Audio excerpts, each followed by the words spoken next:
Good morning. Good morning sir. Thank you. मी वर्ण बोलणार नाही, मी खाल्लाच बोलणार आहे. ठीक आहे. पण आपल्यामध्ये इंट्रॅक्शन होणं खूप गरजेचं आहे. सगळ्यात पहिल्यांदा म्हणजे माझा एक प्रश्न आहे. मला थोडासा सेशन इंटरॅक्टिव्ह असायला पाहिजे. मी बोलतोय तुम्ही ऐकता असं नाही व्हायला पाहिजे. दोघांकडे नेहमी कम्युनिकेशन होणं खूप गरजेचं आहे. सगळ्यात पहिला प्रश्न असा असेल की भारताची आत्ताची स्ट्रेंथ काय? What is the strength of today's India? सांगू शकाल? What is the strength of India today? जवळपास आहे एनिवन? अजून कोणी? Young generation. एक्झॅक्टली. म्हणजे असं एक प्रिडिक्शन आहे की 2022च्या आसपास India will be the highest youth country in the world. जगामधली सगळ्यात अधिक युवा संख्या असणारी कंट्री म्हणून भारत असणार आहे 2022 साली. तर सगळ्यात पहिल्यांदा तुमच्यासाठी म्हणजे सगळ्या युवकांसाठी एकदा जोरदार टाळ्या वाजवा.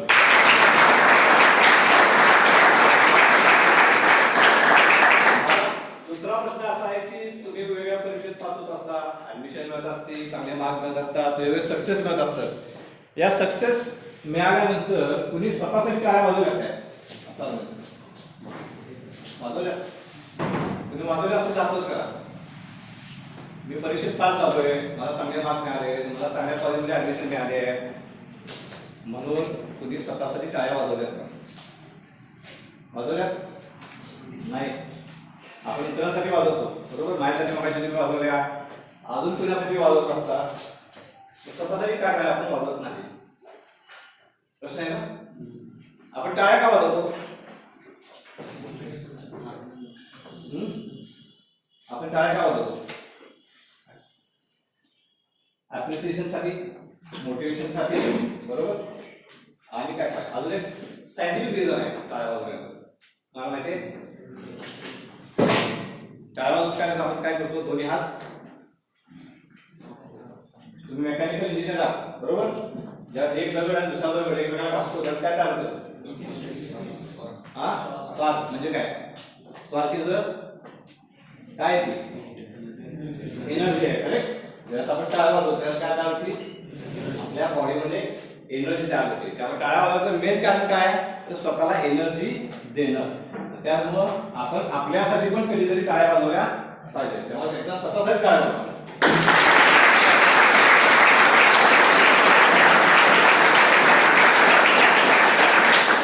आजचा विषय आहे काय? Future challenges. बरोबर? Future challenges. तर फ्युचर चॅलेंजेसला जाण्यापूर्वी आपण काही गोष्टी बघणार. सगळ्यात पहिल्यांदा म्हणजे आपण आपली स्वतःची स्ट्रेंथ ओळखली काय? काय स्ट्रेंथ? तुम्ही शब्द कधी ऐकला? स्वॉट अनालिसिस. SWOT. स्वॉट अनालिसिस ऐकलाय शब्द? एस म्हणजे ऑपॉर्च्युनिटी, डब्ल्यू म्हणजे म्हणजे त्यामध्ये आपण काय काय करतो? आपल्या स्वतःच्या स्ट्रेंथ काय आहे, विकनेसेस काय आहेत, ऑपॉर्च्युनिटी काय आहेत आणि थ्रेट्स काय हे समजून घेतो. आता ह्याचा उपयोग कशासाठी होतो आणि तुम्हाला ह्याचा उपयोग कशासाठी होणार आहे? तर भविष्यात जे आपले चॅलेंजेस येणार आहेत त्यासाठी आपल्याला आपलं स्वतःचं स्वॉट अनालिसिस करणं खूप गरजेचं आहे. आम्ही सोपं उदाहरण द्यायचं म्हटलं क्रिकेट आवडतं काय? बरोबर? 3 वर्षापूर्वी किंवा 5 वर्षापूर्वी भारतीय संघ विनिंग पर्सेंटेज आणि आजचं विनिंग पर्सेंटेज मध्ये खूप मोठा फरक आहे. पूर्वी आपण काय हारायचो, आता बऱ्यापैकी जिंकतो. त्याचं कारण जर बघितलं तर पण तिथं आपण स्वॉट अनालिसिस करतो. त्यावेळेस आपली स्ट्रेंथ काय होती?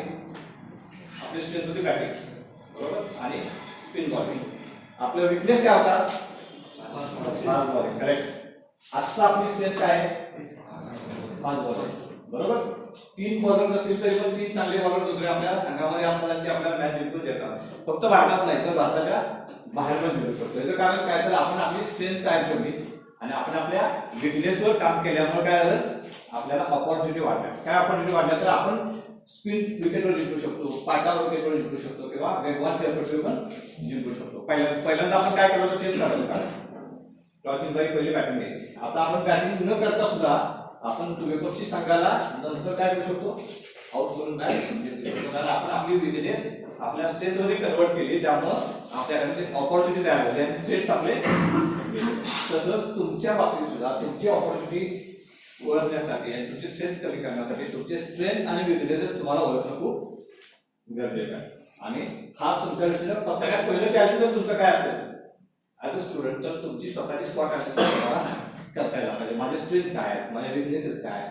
स्ट्रेंथमध्ये असं असू शकतं की एक्झाम आहे, एक्झाममध्ये एखादा टॉपिक किंवा एखादा सब्जेक्ट याच्यामध्ये तुम्ही हाय स्कोरिंग करता, ही तुमची स्ट्रेंथ आहे. एखादा टॉपिक आहे ज्याच्यामध्ये तुम्हाला कमी मार्क मिळतात, त्यामुळे तुमचं ओव्हरऑल ॲव्हरेज डाऊन होतं. ही तुमची विकनेस आहे. तुम्हाला एफर्ट्स कुठे घ्यायला पाहिजे, वीक पोर्शनवर घ्यायला पाहिजे. तिथं तुम्ही जर काम चांगलं केलं तर ऑटोमॅटिकली तुमचं ॲव्हरेज वाढणार आहे, स्कोरिंग वाढणार आहे. त्यामुळे ह्याच्यावरती काम करणं खूप गरजेचं आहे. किंवा आत्ताच नाही, आयुष्याच्या शेवटच्या टप्प्यापर्यंत कुठे तुम्ही जा, तुम्हाला स्वतःचं स्वॉट अनालिसिस करता येणं खूप गरजेचं आहे.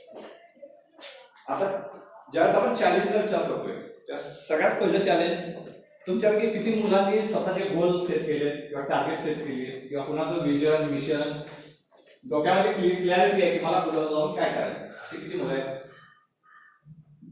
ओके, 2. काय आहे तुझ्या डोक्यामध्ये? What is your target? metal shop for all kind of machines. स्वतःचं टार्गेट. बरं, अजून कुणी आपण केलं होतं? Mechanical engineering, Indian Army. बरं, सगळ्यात महत्वाचा भाग आहे की आपल्याला पुण्याला जायचंय. कुठे जायचंय? पुण्याला जायचंय. संध्याकाळी 5 वाजता आपल्याला पुण्यामध्ये काम आहे. तर आपल्याला माहीत असायला पाहिजे की कुठं जायचंय, किती वाजता काम आहे, तरच तुम्ही काय करू शकता, प्लॅनिंग करू शकता. तर तुम्हाला माहीतच नाही कुठं जायचं, किती वाजता जायचंय, तिथं किती वाजता पोहोचायचंय, मधला रस्ता किती अंतर आहे, तुम्ही जाणार कसं आहे, या सगळ्या गोष्टी जर तुम्हाला माहीत नसतील तुम्हाला प्लॅनिंग करता येईल काय? नाही. पण त्यासाठी आधी काय ठरवायला पाहिजे? डेस्टिनेशन. बरोबर, मला पुण्याला जायचं, इतक्या वाजता जायचं. मग तुम्ही प्लॅन करू शकता, मी बसला जाणार, कॅस्टारला जाणार, त्या रेल्वेला जाणार. बरोबर, आधी आपल्याला काय ठरवलं पाहिजे? आपलं डेस्टिनेशन ठरवलं पाहिजे. त्यासाठी तुम्हाला सुद्धा तुमचं डेस्टिनेशन काय आहे हे ठरवणं खूप महत्त्वाचं आहे.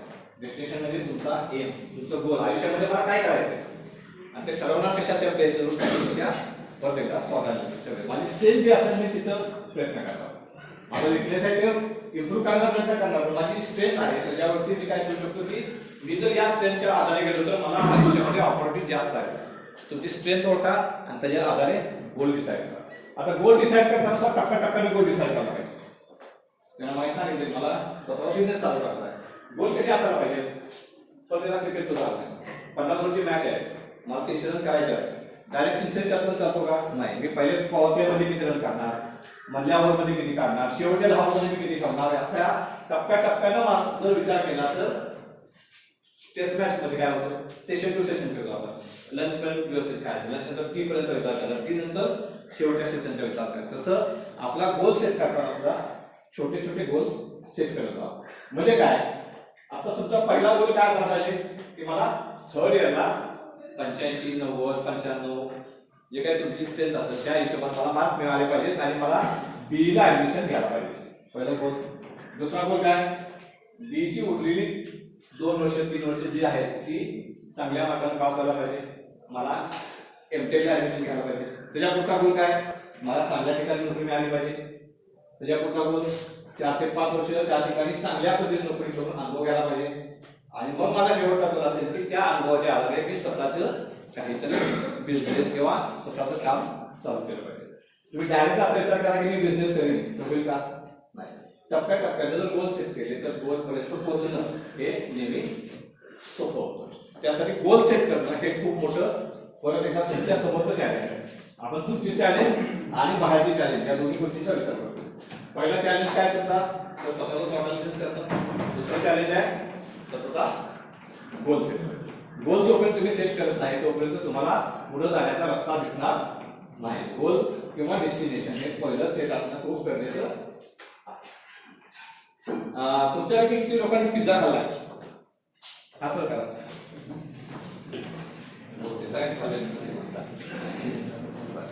तुमच्यापैकी किती मुलांनी फक्त पिझ्झा बेस खाल्ला?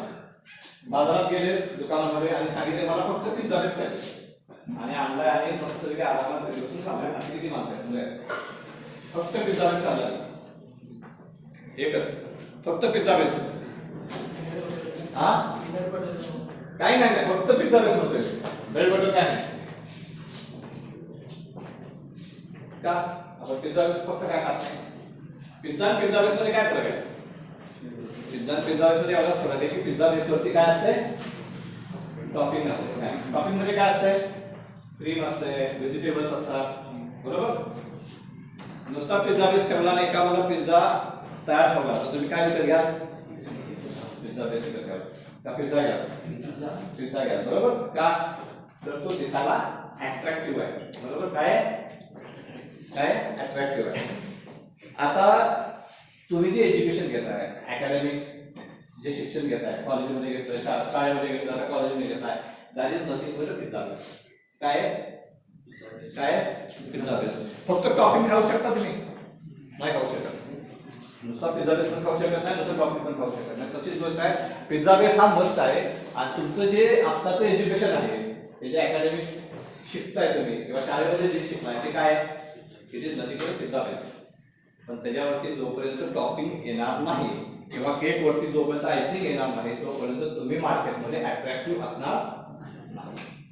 आता हे टॉपिंग काय, हे आयसिंग काय, हे आपण आजच्या सेमिनारच्या थ्रू बघणार आहोत. त्यात एक आपण ऑलरेडी बघितलं म्हणजे काय, दोन ऑलरेडी स्वतः अनालिसिस करणं, स्वतःचं स्टेप ओळखून घेणं, बिझनेस ओळखणं, त्यावरती काम करणं, स्वतःचे गोल सेट करणं, स्वतःचं डेस्टिनेशन माहीत असणं, हे सगळं एक प्रकारे काय टॉपिंग आहे. ज्याला आपण ॲड ऑन स्किल म्हणतो. काय म्हणतो? Add on skill. ही स्किल्स जी आहेत त्याला अजून एक शब्द आहे आपल्या नेहमीच्या भाषेत म्हणतो आपण पर्सनॅलिटी डेव्हलपमेंट. काय म्हणतो? Personality development. त्यासाठी एक गोष्ट सांगतो मी. एका शाळेमध्ये दोन मुलं असतात आणि ए आणि बी आपण असं नाव घेतो आता सध्या. ए आणि बी दोन मुलं शाळेमध्ये शिकतात, शाळेच्या कॉलेजमध्ये जातात, त्याच कॉलेजमध्ये दोघं जण जातात, कॉलेजमध्ये दोघंही एकत्र असतात, कॉलेजमध्ये दोघे पास होतात, त्यांच्या कॅम्पस इंटरव्ह्यूमध्ये त्यांना एका कंपनीमध्ये दोघांनाही ॲट सिलेक्ट करतात.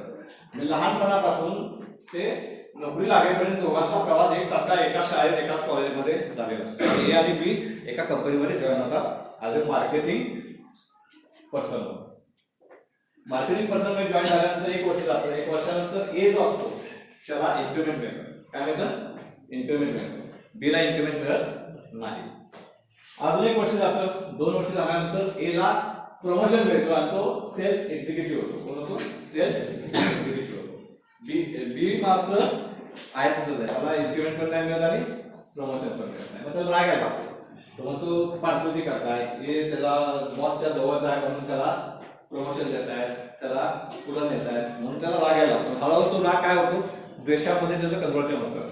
आणि एक दिवस काय होतं, त्याला असं वाटतं की आता ह्या काम करण्यात, त्या माणसावर काम करण्यामध्ये काही अर्थ नाही आहे. तो काय करतो? त्याचं रेझिग्नेशन लिहितो, राजीनामा लिहितो आणि त्याच्या बॉसकडे घेऊन दिल्यानंतर काय होतं? तो बॉस बघतो. बॉसला माहित असतं की बी मध्ये पण टॅलेंट आहे, बी पण हुशार आहे, कामामध्ये सिन्सिअर आहे आणि त्याला तो बी पण हवा असतो. तो बीला बोलवतो, सांगतो का राजीनामा द्यायला लागलाय. तो सांगतो असं असं आहे आणि तुम्ही तासगीरी करता असं माझं म्हणणं आहे आणि म्हणून मी राजीनामा द्यायला लागलो, मला त्या माणसाबरोबर काम करता येणार. तो म्हणतो ठीक आहे, तू खूप चांगला आहेस, तू जेन्युअन आहेस, तू कामामध्ये पण चांगला आहेस, मी तुला एक टास्क देतो, ती टास्क तुम्हाला पूर्ण करून दाखव, मग आपण याच्यावरती बोलूया. मग त्याला टास्क देतात. त्याला काय टास्क देतात तर या शहरामध्ये कलिंगड विकणारे माणसं किती आहेत हे शोधणं. काय सांगतात? कलिंगड विकणारे माणसं किती आहेत हे शोधणं. बी जातो आणि परत येऊन सांगतो की कलिंगड विकणाऱ्या या शहरामध्ये मुख्य सेलर एकच आहे आणि त्याचं नाव झेड आहे. ठीक आहे म्हणतो. आता तो दुसरा प्रश्न सांगतो त्याला. आता म्हणतो अजून एक टास्क देतो तुला. त्या माणसाकडे जाऊन विचार नाही की पर केजी रेट काय आहे त्याचा. तो परत जातो आणि परत इन्फॉर्मेशन घेऊन येतो की त्याचा पर केजी रेट ₹1.35 किलो आहे. सॉरी ₹13.50 किलो आहे. किती? ₹13.50 किलो त्याचा रेट आहे. तो म्हणतो बस आता मी एला बोलवतो आणि एला पण सेम टाक देतो. मग तो एला बोलवतो आणि एला सांगतो की शहरामध्ये वॉटरमेलन कलिंगड विकणारे विक्रेते किती आहे, सेलर किती आहे याबद्दल माहिती घेऊन येतो. तो ए जातो आणि परत येतो आणि आल्यानंतर मग बॉस काय करतो? बीला पण बोलवतो. म्हणजे हा ए आलाय, आता त्याने काय इन्फॉर्मेशन आली आपण बघूया. हे सांगायला सुरुवात करतो. तो म्हणतो या शहरामध्ये एकच सेलर आहे, त्याचं नाव झेड आहे, तो ₹13.50 किलोनं कलिंगड विकतो. त्याच्याकडे आता 200 किलोचा स्टॉक आहे, त्याच्याकडे पर डे 400 किलो पुरवण्याची कॅपॅसिटी आहे. तो आपल्याला उद्यापासून कलिंगड देऊ शकतो. त्याच्या कलिंगडचा दर्जा खूप चांगला आहे, मी ते स्वतः खाऊन बघितलेला आहे. त्याच्याकडे कटिंग मशीन आहे आणि तो आपल्याला त्याचं cutting machine free of cost वापरायला त्याला तयार आहे आणि हे सगळं केल्यामुळे आपल्या बिझनेसमध्ये 10% ग्रोथ होईल आणि या 10% ग्रोथ मग आपला प्रॉफिट 5% वाढेल आणि सगळी इन्फॉर्मेशन मी एका एक्सेल शीट मध्ये ठेवलेली आहे. तुम्हाला पाहिजे असेल तर सांगा, मी 10 मिनिटं तुम्हाला मिळेल. एकच प्रश्न दोघांना विचारला, एकानं फक्त थोडं उत्तर दिलं, दुसऱ्यांना सांगितल्यानंतर पण त्याला थोडं उत्तर दिलं. ह्या माणसानं एकाच प्रश्नाच्या उत्तरामध्ये काय केलं, पूर्ण इन्फॉर्मेशन आणून दिली आणि ती पण एक्सेल मध्ये मांडून रेडीमेड अनालिसिस करून दिली. मग बीच्या लक्षात येतं की त्याला इम्प्लिमेंट का मिळालं आणि प्रमोशन का.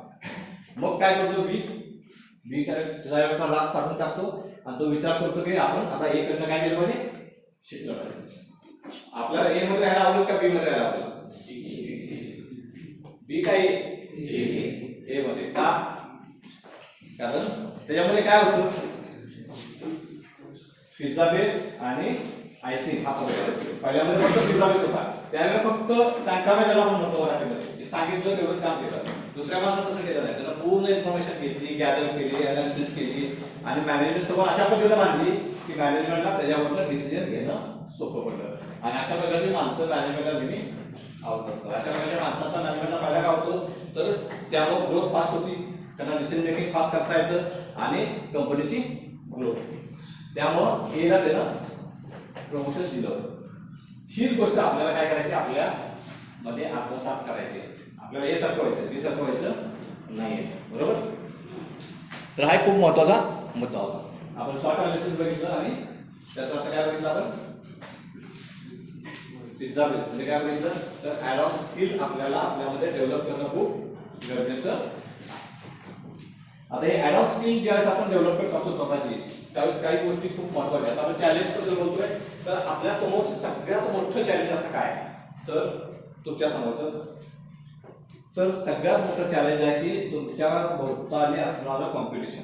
काय कॉम्पिटिशन, तुम्ही कुठल्याही एखाद्या बिल्डिंगमध्ये गेला तर तिथे आईस्क्रीमची 4 दुकानं असतील, मेडिकलची 4 दुकानं असतील, 3 हॉटेल असतील आणि त्यामध्ये त्यांना सर्वाइव्ह येत असतं.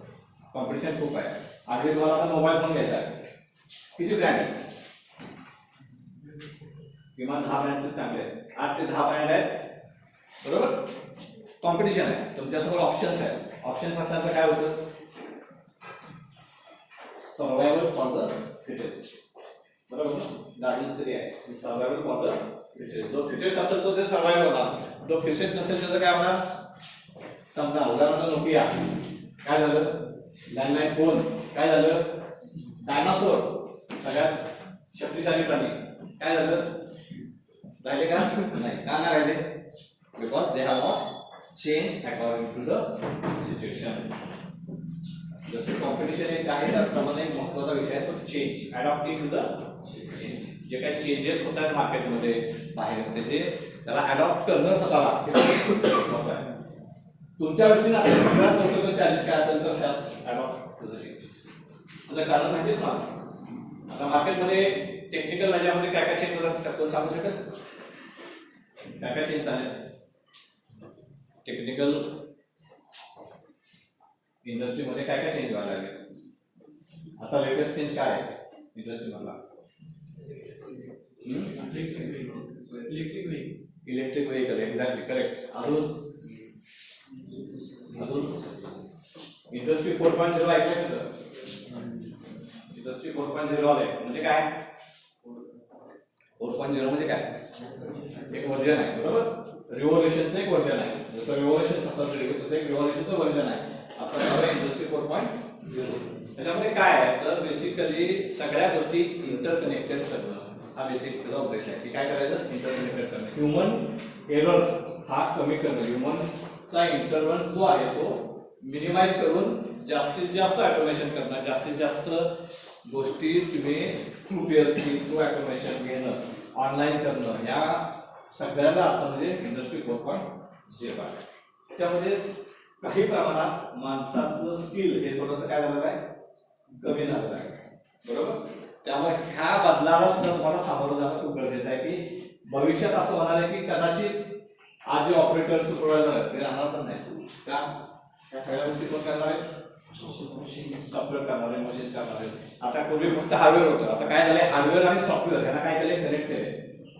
पूर्वी काय असायचं हार्डवेअर असायचं, हार्डवेअरला सपोर्ट करण्यासाठी किंवा ते बघण्यासाठी किंवा ते मॉनिटर करण्यासाठी माणूस असायचा. आता हे माणसाची जबाबदारी घेतली आहे सॉफ्टवेअर्स घेतली आहे आणि सॉफ्टवेअर हार्डवेअर एकमेकाला काय केले इंटरनेट केले आणि त्यातनं जनरेट होणारा डेटा हा काय होतो तुम्हाला वापरता येतो. त्यामुळे तिथला जो रोल आहे माणसाचा तो काय होणार हळूहळू कमी होणार आहे. आणि ही गोष्ट लक्षात घेऊन आपल्याला त्या चेंजला आतापासून अडॉप्ट करायची सवय लावायला पाहिजे. आपला लॉंग टर्म नेहमी लक्षात घ्या की तुम्ही आज जे काही चाललंय त्या बेसवरती तुम्ही तुमचा निर्णय घेऊ नका. 5 वर्षांचं काय होणार आहे जस्ट तुम्ही मार्केटमध्ये बाहेर पडणार आहात, बी येऊन गेलं बाहेर पडणार, एमटेक होऊन गेलं बाहेर पडणार, त्यावेळेची मार्केट कंडिशन त्यावेळेची टेक्निकल कंडिशन काय असणार आहे याचा विचार करून तुमचे गोल्स सेट करा. बऱ्याच वेळा असं होतं की आपण आत्ताच्या कंडिशनवरती आत्ता जे काय म्हणजे काय एक माणूस निघाले त्यावेळेला काय होतं सगळेजण जातात.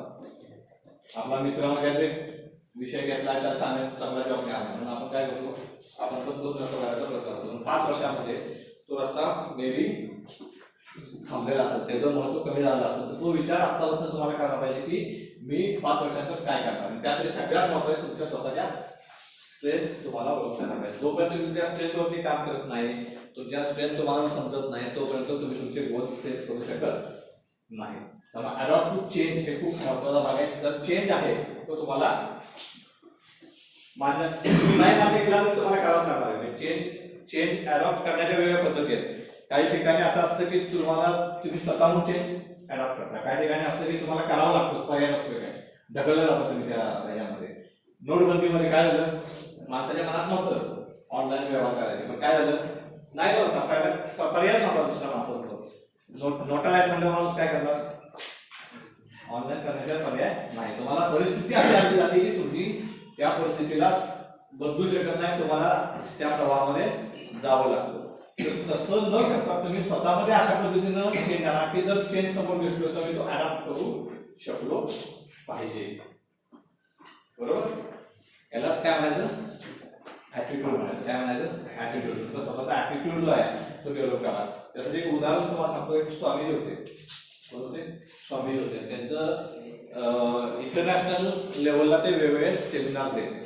तर एका सेमिनारमध्ये ते न्यूयॉर्कला गेले होते आणि न्यूयॉर्कमध्ये त्यांच्या हॉटेलमध्ये ते गेले. हॉटेलमध्ये या रूममध्ये गेल्या त्यांच्या लक्षात आलं की रूम छोटी आहे. काय रूम छोटी आहे.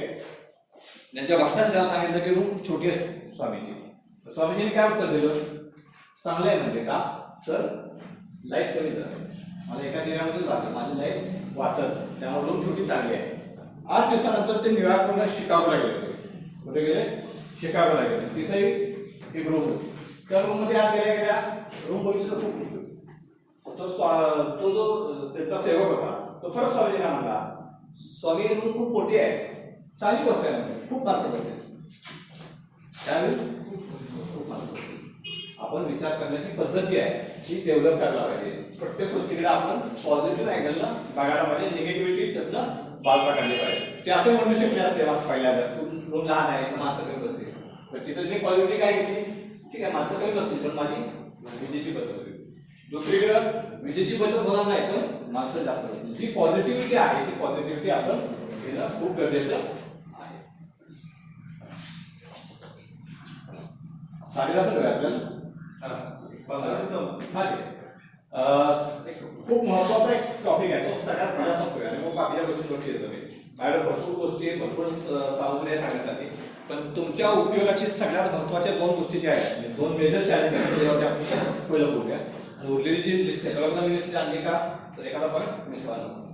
सगळ्यात मोठं चॅलेंज आहे तुमचं जे आहे मग आपण बोललो ते म्हणजे एक म्हणजे सॅच्युरेशन किंवा कॉम्पिटिशन.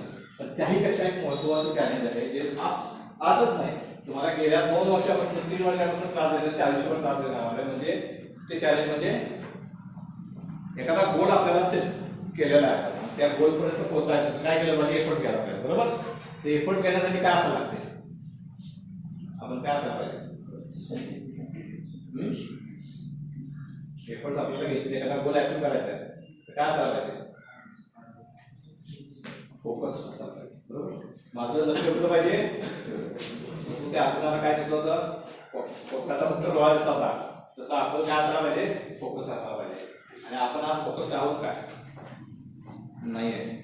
आपल्यासाठी भरपूर डिस्ट्रॅक्शन्स आहे. सगळ्यात मोठं डिस्ट्रॅक्शन काय आहे तर काय आहे, सोशल मीडिया, बरोबर ना.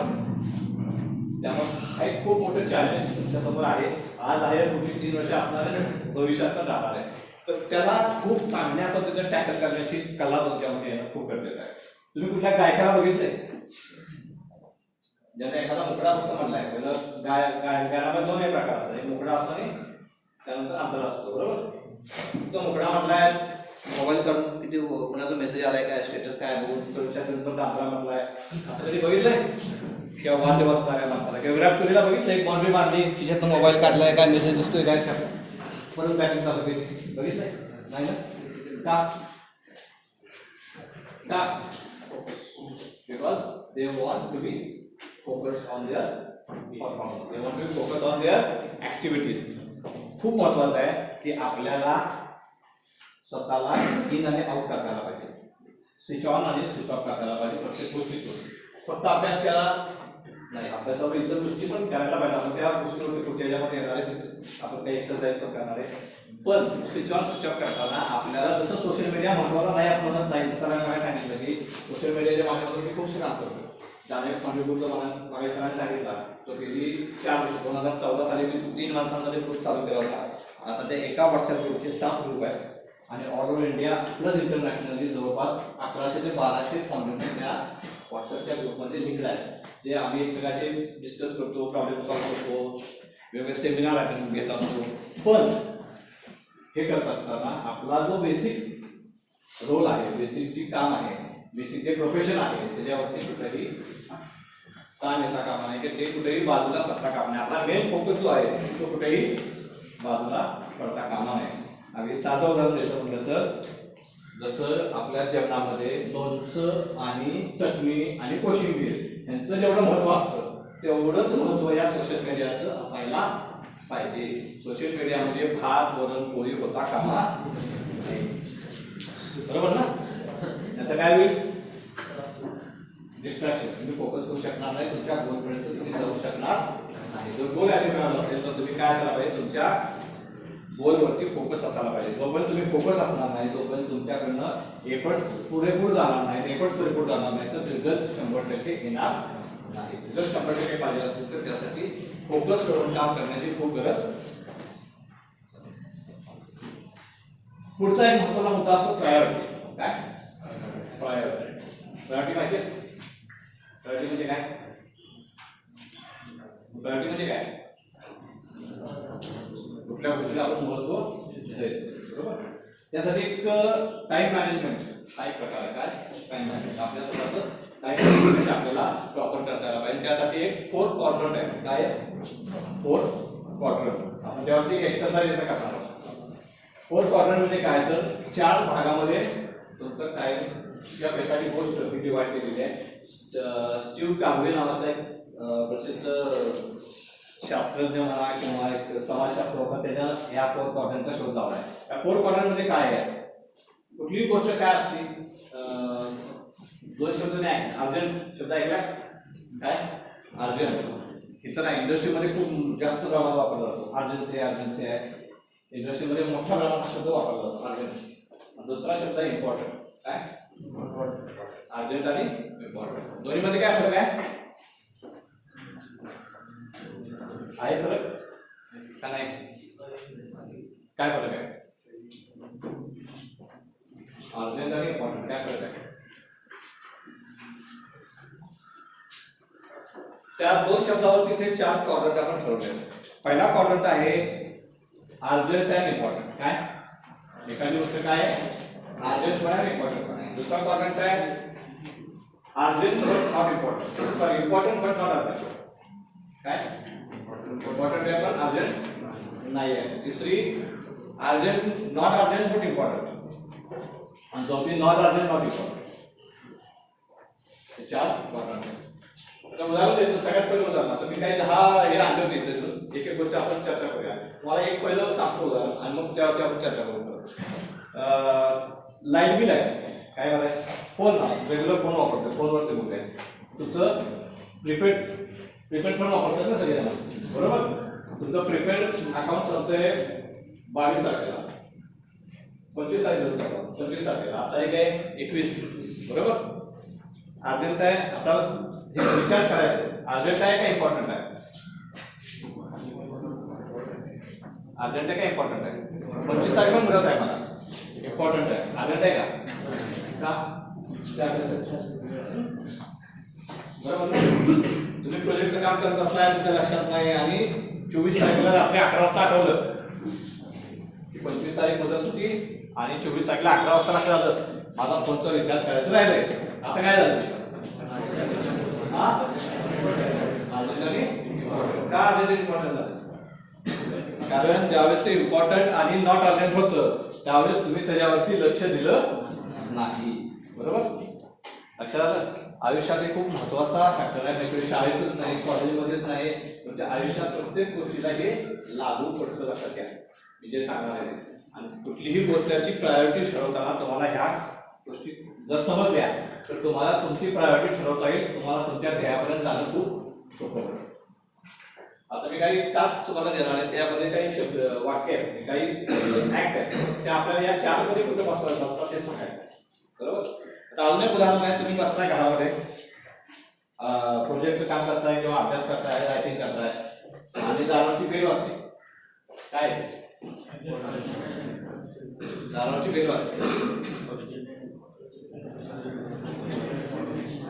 अर्जंट आणि अर्जंट तर आहे कारण बेल वाजली तर पाहिजे इम्पॉर्टंट आहे का माहित नाही तुम्ही अभ्यास करत बसताय कदाचित बाहेर पोलिसचा माणूस असेल पोलीस करणारी कोण मुलगा आहे का विचारायला तुम्हाला गरज आहे का पोलीसची तशीची नॉट इम्पॉर्टंट आहे कदाचित तुमचा मित्र पण असू शकतो कदाचित तुम्ही मागवलेलं एखादं पुस्तक असू शकतं बरोबर त्यामुळे बाहेरचं काम अर्जंट आहे इम्पॉर्टंट आहे का माहित नाही पण अर्जंट आहे बरोबर फोन कॉल आला काय करणार इम्पॉर्टंट आहे का अर्जंट आहे अर्जंट आहे इम्पॉर्टंट आहे का माहित आहे का माहित नाही कदाचित तुझ्या सर्व्हिस कंपनीचा फोन असेल कदाचित मित्राचा फोन असेल कदाचित सरांचा पण फोन असेल माहित नाही त्यामुळे अर्जंट आहे पण इम्पॉर्टंट नाही आहे तर तुम्हाला प्रत्येक गोष्टीला त्या गोष्टीशी काय करायला पाहिजे कम्पेअर करायला पाहिजे की ती गोष्ट अर्जंट आहे इम्पॉर्टंट आहे मी करायला पाहिजे आज उद्या करायला पाहिजे परवा केली पाहिजे आता आपण ज्या गोष्टीबद्दल बोलतोय पर्सनॅलिटी डेव्हलपमेंट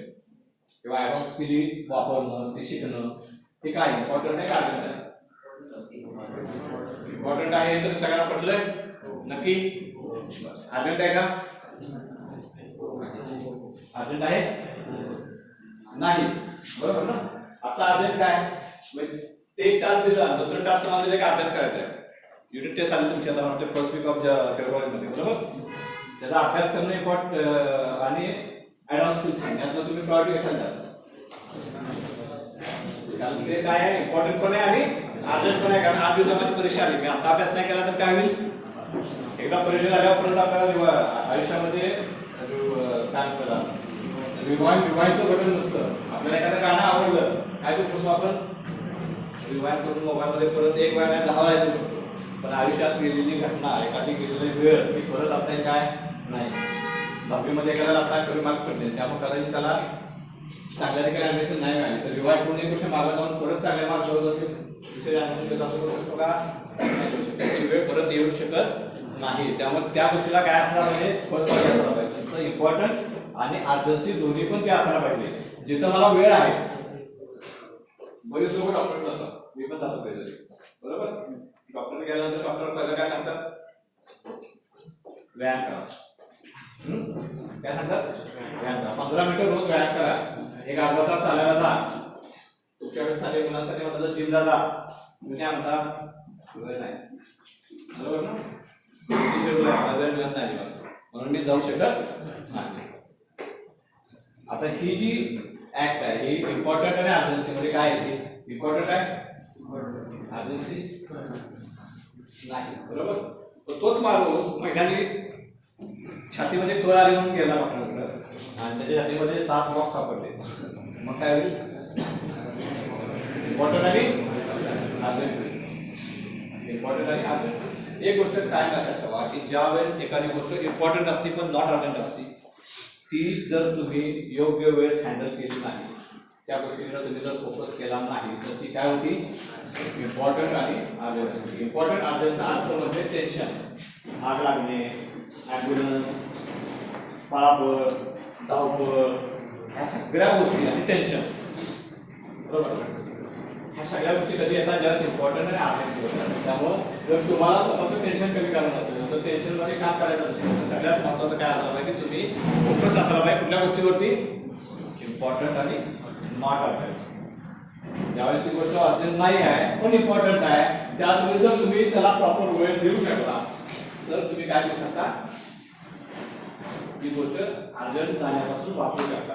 आणि हेच तुमच्या गोलमध्ये तुम्हाला करायचं. तुमचा गोल तुम्ही ठरवला आहे, त्या गोलमध्ये तुम्ही सब गोल ठरवले, त्या सब गोलमधल्या प्रत्येक ऍक्टिव्हिटीसाठी तुम्ही तुमचा वेळ द्यायला पाहिजे. ती गोष्ट काय आहे तुमच्या दृष्टीनं इम्पॉर्टंट आहे पण अर्जंट आहे का नाही आहे, पण तुम्ही जर वेळ दिला नाही तर काय होईल, एक दिवस असा येईल ती काय होईल, अर्जंट होईल. आणि अर्जंट झालेली वेळ कदाचित तुम्ही त्यावेळेस ती पूर्ण करू शकणार नाही आणि आपल्या आयुष्यामध्ये रिवाजचं बदल नसतं.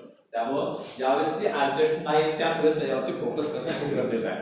ती फोकस केल्यामुळे काय होईल, हळूहळू ती गोष्ट तुम्ही आत्मसात करायला लागेल. जसं स्किल डेव्हलपमेंट आहे, तुम्हाला कुठली कॉम्प्युटरची लँग्वेज शिकायची आहे, एखादी परदेशी लँग्वेज शिकायची आहे, ह्याच्या हेल्थ, स्वतःची हेल्थ खूप महत्त्वाची गोष्ट आहे.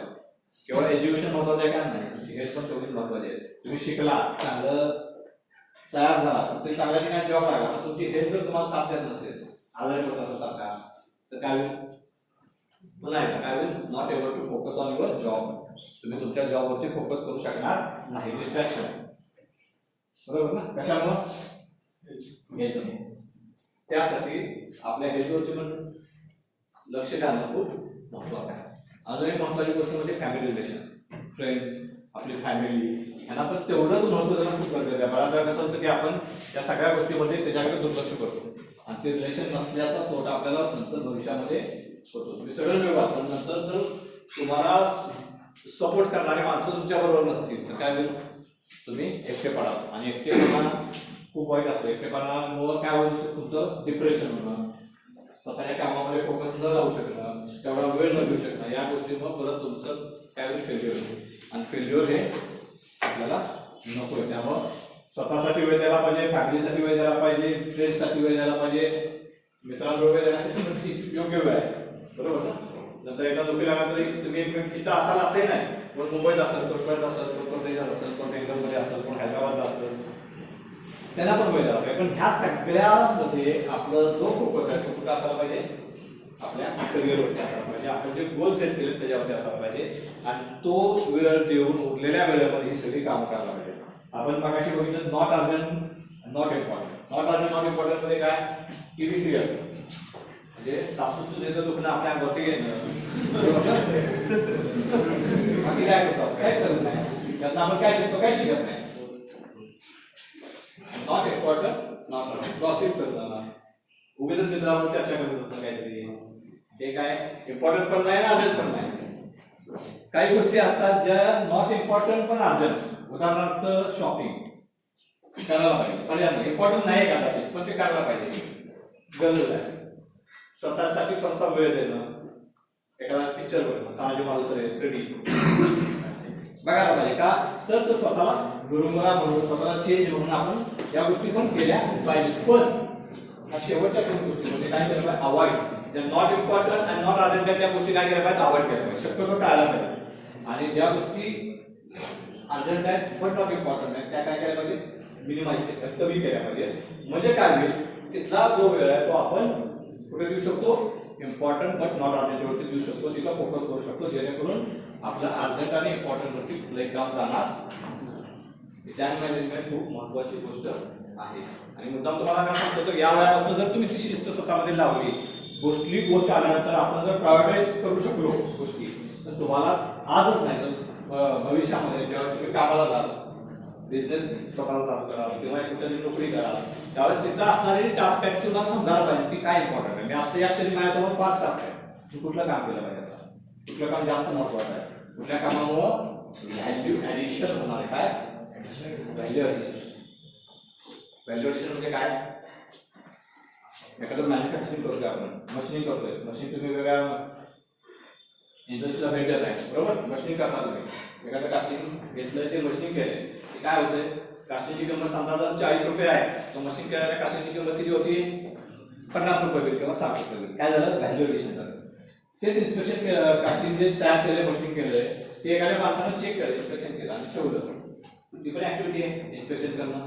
त्याची व्हॅल्यू बदल 60 रुपये 70 रुपये होईल का नाही होणार, नाही होणार का, आणि ती नॉन व्हॅल्यू ऍडेड ऍक्टिव्हिटी आहे. इन्स्पेक्शन ही नॉन व्हॅल्यू ऍडेड ऍक्टिव्हिटी आहे. तसं आपल्या आयुष्यामध्ये भरपूर नॉन व्हॅल्यू ऍडेड ऍक्टिव्हिटीज असतात, ते आपल्याला ठरवून काय केलं पाहिजे.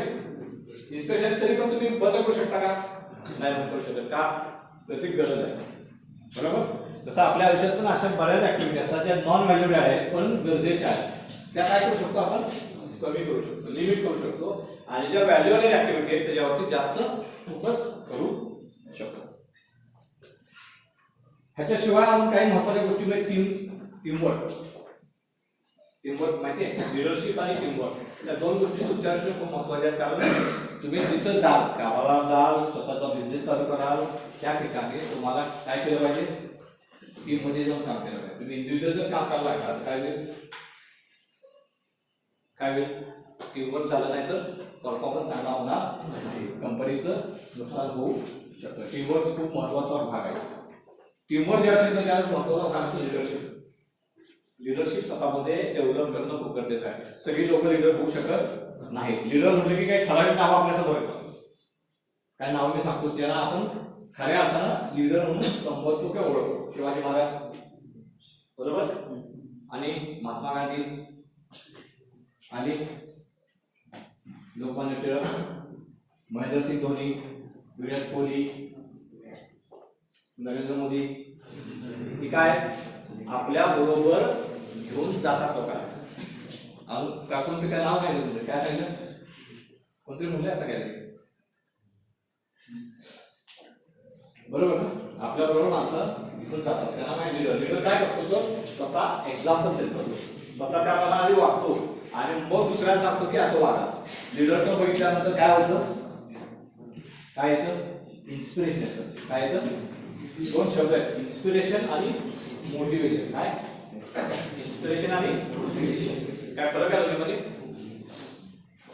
काय फरक आहे,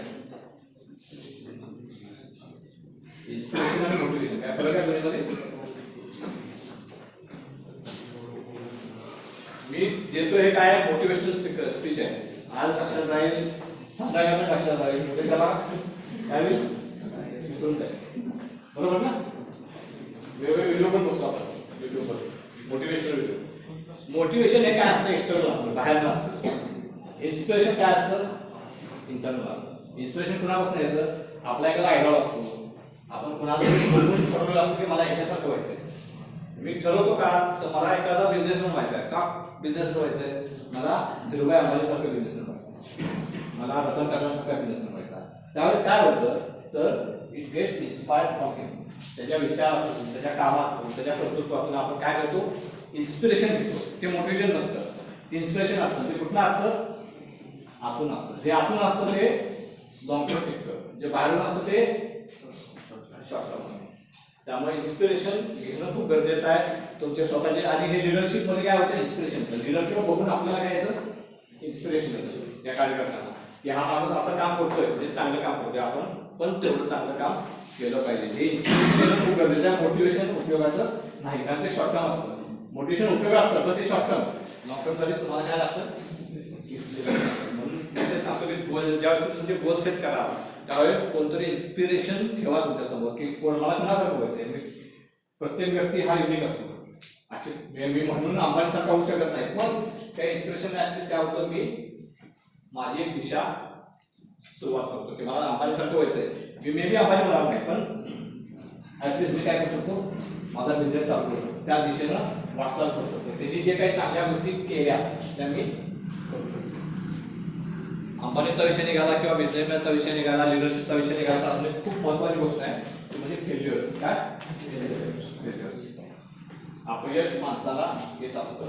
परीक्षेमध्ये कमी मार्क पडतात, बऱ्याच गोष्टी वेगवेगळ्या घटनांमध्ये आपल्याला नेहमी काय येत असतं, अपयश येत असतं, फेल्युअर्स येत असतात. माझ्या मते आयुष्यामध्ये तुम्ही सक्सेस लक्षात नाही ठेवलं तरी चालेल, पण फेल्युअर्स काय लक्षात ठेवा. का? कारण फेल्युअर्स मध्ये तुम्हाला खूप काही शिकायला मिळतं. जेवढं तुम्हाला फेल्युअर मधून शिकायला मिळतं तेवढं सक्सेस मधून शिकायला मिळत नाही. फेल्युअर्सचा विषय निघतो त्यावेळेस अजून एक महत्त्वाची गोष्ट, तुम्ही इंडस्ट्रीमध्ये ज्यावेळेस जाणार बिझनेसमन म्हणून किंवा एम्प्लॉई म्हणून तुमच्या समोर एक महत्त्वाची गोष्ट येते म्हणजे प्रॉब्लेम सॉल्विंग. काय? Problem solving. प्रॉब्लेम सॉल्विंग म्हणजे काय? अडचणी सोडवणे. बरं तर आपण असं म्हणतो की मला पगार कमी मिळतो, सॅलरी कमी मिळते, मला मानधन कमी मिळतं. का कमी मिळतं? तर तुम्हाला पगार मिळतो तो कशाचा मिळतो? बेसिकली जर तुम्हाला पगार मिळतो किंवा जे काही इन्कम तुमचा होतो तो कशावर चालतो माहिती?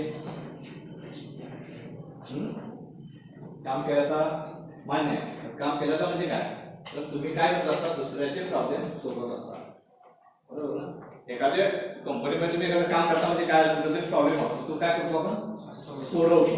तुम्ही जेवढा मोठा प्रॉब्लेम सोडवा तेवढं तुमचं स्किल तेवढं जास्त, स्किल जेवढं जास्त तेवढं तुम्हाला येणारा जास्त. साधारणपणे गणित ठरलेलं असतं. त्यामुळे प्रॉब्लेम सोडवणं हे खूप महत्वाचं आहे. आता बऱ्याच वेळा काय होतं, आपण प्रॉब्लेमचा भाग बनतो. काय होतो? प्रॉब्लेमचा भाग बनतो. म्हणून एक असं म्हणलं की be part of a solution not a problem. त्या प्रॉब्लेम घेऊन येणं किंवा प्रॉब्लेम दाखवणं किंवा प्रॉब्लेम सांगणं हा महत्वाचा मुद्दा नाही. तर प्रॉब्लेम बरोबर प्रॉब्लेमचं सोल्युशन देणं हे खूप महत्वाचा भाग आहे. जो माणूस प्रॉब्लेमच्या सोल्युशनवरती काम करतो तो सक्सेसफुल होतो. जो केवळ प्रॉब्लेमवरती काम करतो तो सक्सेसफुल होत नाही. आणि तिथं फरक एकदा काय येतो? तुमचा ॲटिट्यूड. काय येतो? त्यासाठी पण एक गोष्ट आहे ती पण तुम्हाला सांगतो. त्यात अजून एक गोष्ट आहे, दोन गोष्टी सांगू आपण आता आपलं सेमिनार संपूया.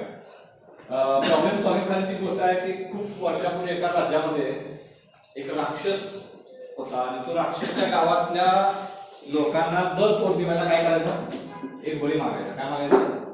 एक बळी मागायचा. एक माणूस त्याला त्या राक्षसाला पौर्णिमेला द्यायला लागायचा. तो माणूस एका हात द्यायला की तो जंगलामधून परत यायचा नाही. असं काही वर्ष चाललं होतं. आणि मग लोक एवढी घाबरली होती गावातली, त्या पौर्णिमा आलेल्या लोकांना भीती वाटायची आता कोणतरी मला एक तरुण मुलगा काय होणार? बळी जाणार. एका पौर्णिमेला असंच ते चर्चा करत होते की आता कुणाला बळी जाणार, पौर्णिमा आली आता कुणाला कापायचं, कोण जाणार. तेवढ्यामध्ये मुसाफिर किंवा एक बाहेरचा माणूस घोड्यावर येत असतो. तो बघतो याला चर्चा करताना. तो विचारतो काय झालं? मी सांगतात की असं सरांनी आम्हाला एका माणसाला बळी म्हणून पाठवायचं आहे. तो ऐकून घेतल्यानंतर तो म्हणतो तुम्ही जर मला सांगितलं तर मी जाऊ काय? अरे म्हणतो तो आत गेलेला माणूस कधी परत येत नाही. तो स्वतःचा जीव काय धोका द्यायला लागला. तो म्हणतोय मला तुम्ही संधी द्या, मी जातो आणि बघतो. ठीक आहे. तो माणूस आहे त्या माणसाला त्या आत पडल्यानंतर काय होतं? तो माणूस जंगलामध्ये जातो. जंगलामध्ये गेल्यानंतर त्याला दिसतं की 50 फुटाचा एक मोठा राक्षस समोर आहे. ठीक आहे. अजून पुढे जातो. निम्मा अंतर गेल्यानंतर तो 50 फुटाचा राक्षस त्याला 15 फुटाचा दिसायला लागतो. तुम्ही पुढे गेले की राक्षस कसा लागला? परत 5 फूट जातो. त्या जवळ जात तसं तो 10 फुटाचा दिसायला लागतो. आणि जास्त ते अगदी जवळ जातो त्यासाठी असं की मोठा माणूस एका वाळूच्या डोंगरावरती उभा आहे. काय? एक गुटका माणूस वाळूच्या डोंगरावरती उभा आहे आणि तो पटकन आपली तलवार काढतो. त्या माणसाचं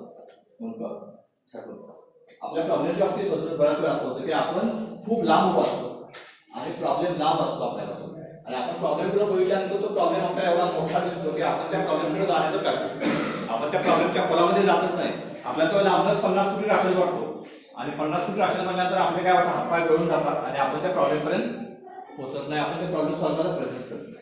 नेहमी काय प्रयत्न करा की प्रॉब्लेमच्या जवळ जायचा प्रयत्न करा, प्रॉब्लेम सोडवायचा प्रयत्न करा. कदाचित तो प्रॉब्लेम 50 फुटाचा नसेल तर तुमच्यापेक्षा लहान असेल ज्याला तुम्ही सहजपणे सोडवू शकता. पण बऱ्याच वेळा आपण तो प्रयत्न करतो प्रॉब्लेमच्या जवळ जाण्याचा, प्रॉब्लेम सोडवण्याचा आणि आपण लांबनं काय होतो? प्रॉब्लेमच्या पासून घाबरून आपण प्रॉब्लेम पासून पराभूत होतो. हा आहे आपला पहिली शिकवण. दुसरी शिकवणूक म्हणजे या गोष्टीमध्ये दिसती ती म्हणजे मॉक मेंटॅलिटी. काय? Mock mentality. त्या गावातल्या लोकांची मॉक मेंटॅलिटी अशी झाली होती की तो राक्षस आहे, तो भयानक आहे, तो आपल्याला खाणारच आहे, आपण त्यापासून कधी वाचू शकणार नाही. ही मेंटॅलिटी त्या माणसाकडे झाली होती. गावातली मुलं त्यामुळे काय झाली होती? त्याच मेंटॅलिटीमध्ये डेव्हलप झाली होती.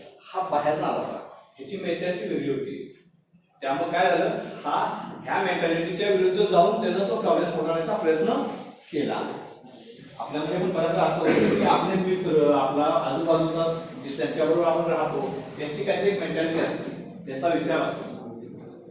काय विचार असतो? इंजिनिअरिंग नोकरीच केली पाहिजे, बिझनेस करा नको, बिझनेस किंवा काय फक्त नोकरीच करा, काहीतरी एक मेंटॅलिटी असते. किंवा फक्त इंजिनिअरिंगमध्ये जावा, दुसऱ्या कुठल्या शेतात जाऊ नका. आपण त्याच मेंटॅलिटीमधून सुरू जातो. आपण आपल्या मनामध्ये जरी वेगळा विचार असेल, आपल्या मनामध्ये जरी काहीतरी वेगळं करायची इच्छा असेल, तरी आपण काय करतो, ती दडपून ठेवतो, ती समोर व्यक्त होत नाही. तसं करू नका.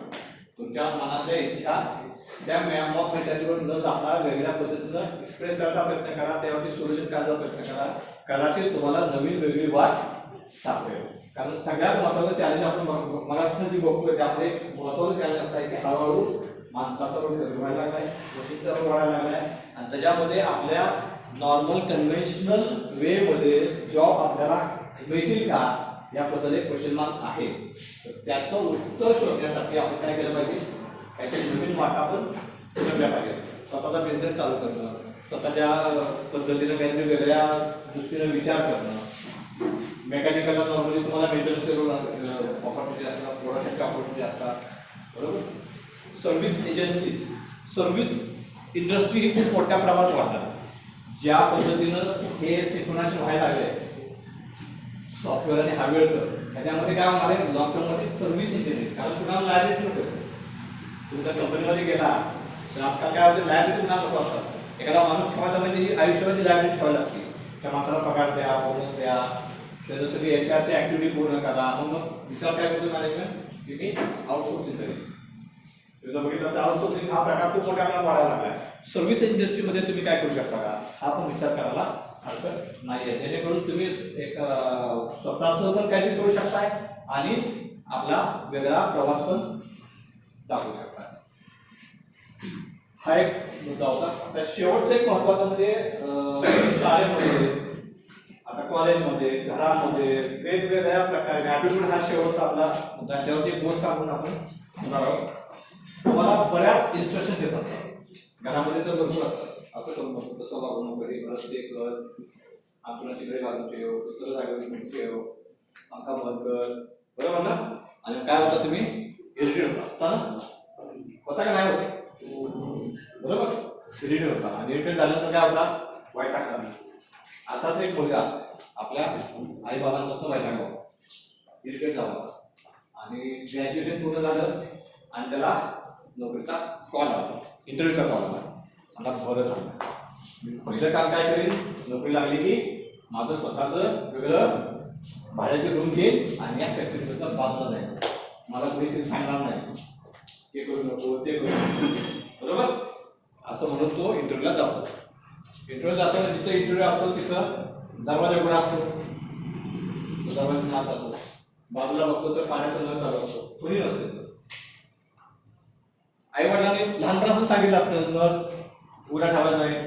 तो पाण्याचा नळ बघतो, बंद करतो, पुढे जातो.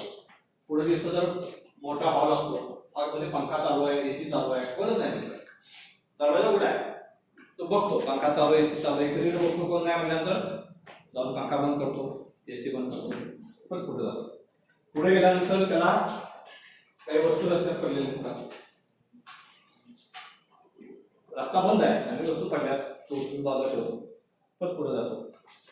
आणि त्याच्यापुढे अशी बरीच 10, 15, 20 मुलं गेलेली असतात इंटरव्ह्यू, आणि तिथं बसलेले असतात. मग हा जातो शेवटच्या दरवाजापाशी आणि एंटर करतो.